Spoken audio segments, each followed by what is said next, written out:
又係我 A 特黃永森同大家見面嘅時間啦。今集咧就想同大家跟進一下海洋公園熊貓事件啊。姜濤呢句好眼瞓呢，就俾人 cap 咗出嚟啊！喺呢個各大嘅媒體嗰度咧就進行攻擊嘅，同時亦都發現到一樣嘢咧，有兩位建制派嘅 KOL 咧都出嚟評論呢單呢，揾兩個人氣王，海洋公園揾兩個人氣王啊去做大熊貓嘅大事，咁啊當然啦，出到嚟就梗係不斷地攻擊佢哋兩個啦，話佢哋搶咗大熊貓鏡啦，咁到底件事係點樣嘅咧？大家記得睇埋落去啦噃。喺開始節目之前，大家記得 subscribe 我個 channel 啦，希望我盡快能夠達到1萬嘅訂閱者大關啦。訂閱係免費嘅，撳個訂閱掣就 OK 噶啦。仲有 like 埋呢條片啦，如果啱睇嘅話 share 埋俾你身邊嘅朋友啦，着埋個小鈴鐺，當咗新片嘅時候就即刻通知大家啦。事發嘅原因呢，就係當陣時Mirror 嘅成員姜濤啦同埋Ian就出席海洋公園大熊貓家姐細佬後援會嘅成立典禮嘅。咁喺當日呢，就聽護理員講解嗰陣時候呢，就突然間爆咗句我好想瞓覺。咁當然啦，好多嗰啲 haters 或者其他有用心嘅人呢，就即刻啄住佢一句就話喂，都唔尊重人嘅，係啦，你搶 follow 你都唔係咁啊，係咪啊？咁其實呢樣嘢呢，我想解釋一樣嘢就係呢類型嘅活動呢，通常出席嘅藝人呢都要背 script 嘅。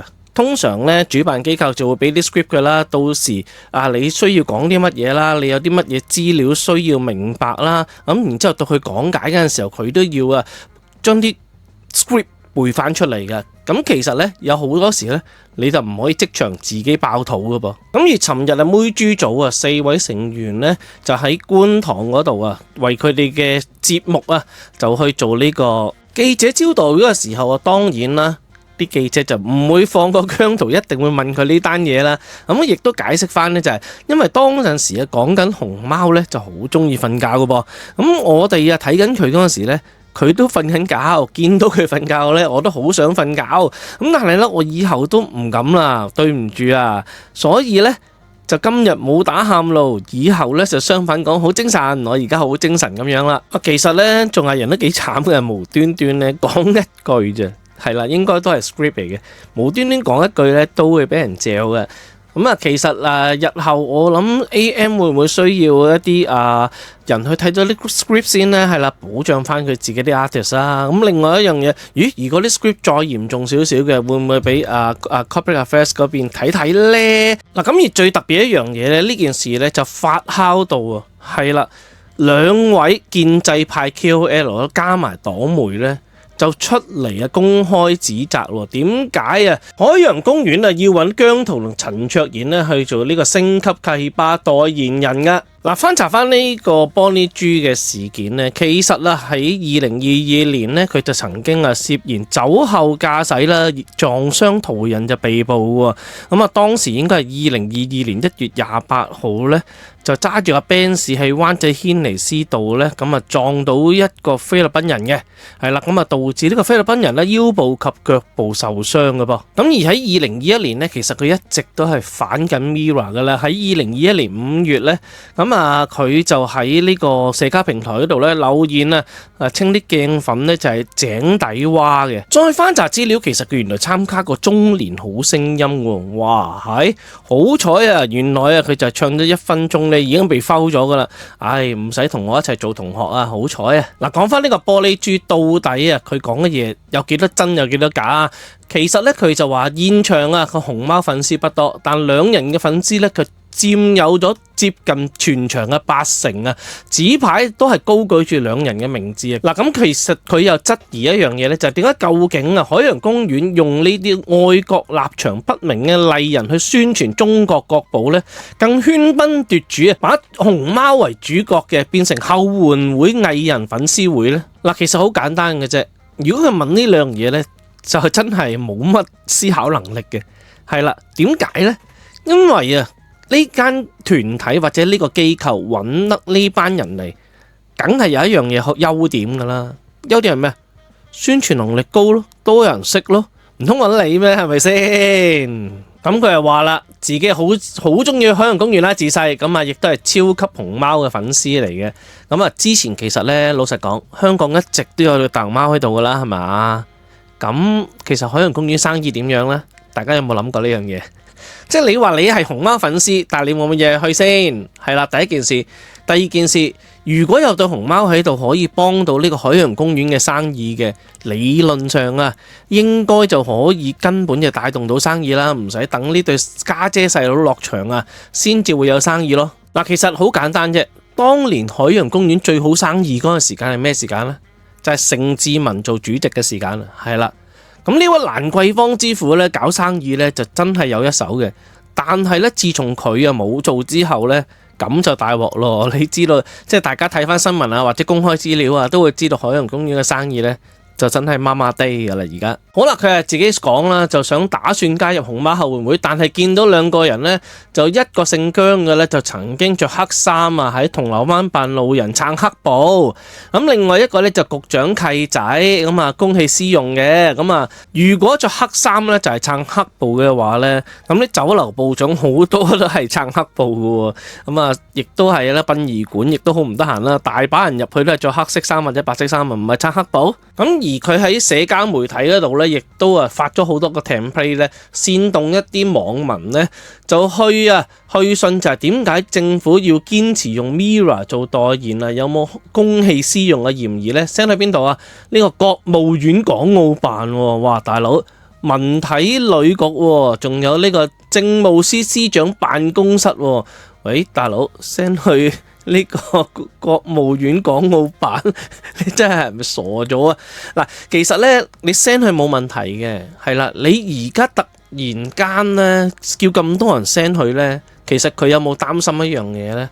係啦，而家國家呢就好驚人哋煽動去做一樣嘢噶嘛，係啦，國家呢就要人和諧嘅。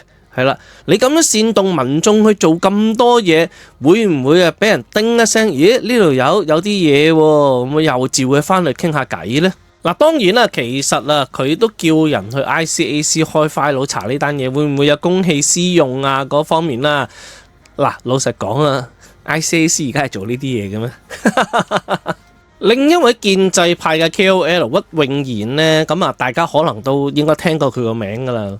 我又覺得呢，佢其實平時講嘢呢，嗰啲節目啊，講嘢都非常之偏頗嘅。咁所以呢，so far呢，我就唔係好想講佢啲嘢嘅。不過佢既然都俾得呢啲 comment 嘅，咁我都攞佢啲 comment 呢，就去同大家評論一下啦。咁佢就指呢，呢個典禮啊，請嚟 Mirror 成員啊，姜濤同埋陳卓賢呢做嘉賓，結果整個活動就變咗質，成為歌迷聚會啦。咁佢就話咧，全部舉住咧明星名字嘅牌啊，到底有多少人為大熊貓而來呢？就不得而知。咁而呢兩隻國寶呢，就淪為呢個明星嘅陪襯品。咁啊，根據海洋公園嘅資料咧，兩位歌星嘅歌迷會及後援會啊，分別向海洋公園捐出咗38萬，就一共76萬。雖然說是咧就支持大熊貓嘅保育工作啊，但難免啊讓人聯想起捐錢同明星聚會嘅關聯嘅。咁佢最後咧就講啊，有錢大晒呢4個字。咁啊，佢話咧就國家贈送啊大熊貓俾香港，最主要嘅使命咧就係保育啊同教育嘅，而不算是商品盈利啊！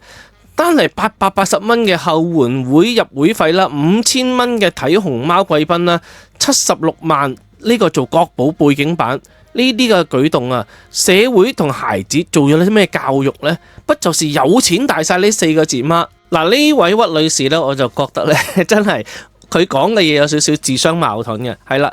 佢就話咧，國家贈送國寶大熊貓俾香港咧，主要嘅使命係教育及保育嘅，而不算商品盈利，係啦。咁如果唔係商品盈利，淨係教育同保育，咁我唔使擺喺呢個海洋公園啦，咁我擺喺動植物公園都得嘅喎。咁啊，所有人免費入場睇，係咪好正咧？呢件事係咪？但係偏偏你知養隻大熊貓要幾多錢啊？係啦，唔係一隻猩猩唔係一隻雀，唔係一隻孔雀啊！養隻大熊貓要幾大 crew 人去啊？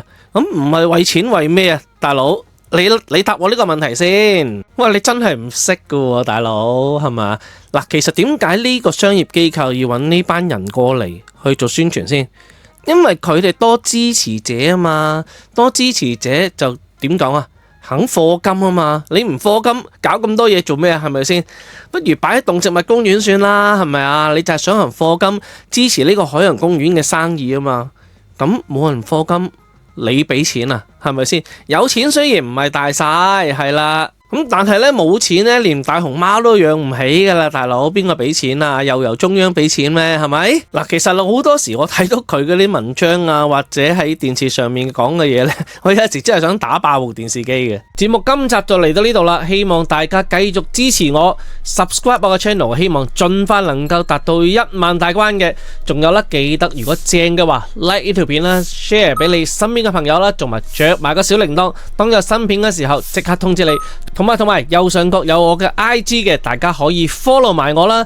仲有畫面左下角有個 PayMe Code 嘅，如果大家想支持我頻道嘅發展，記得贊助我啦。好，下集再見，拜拜。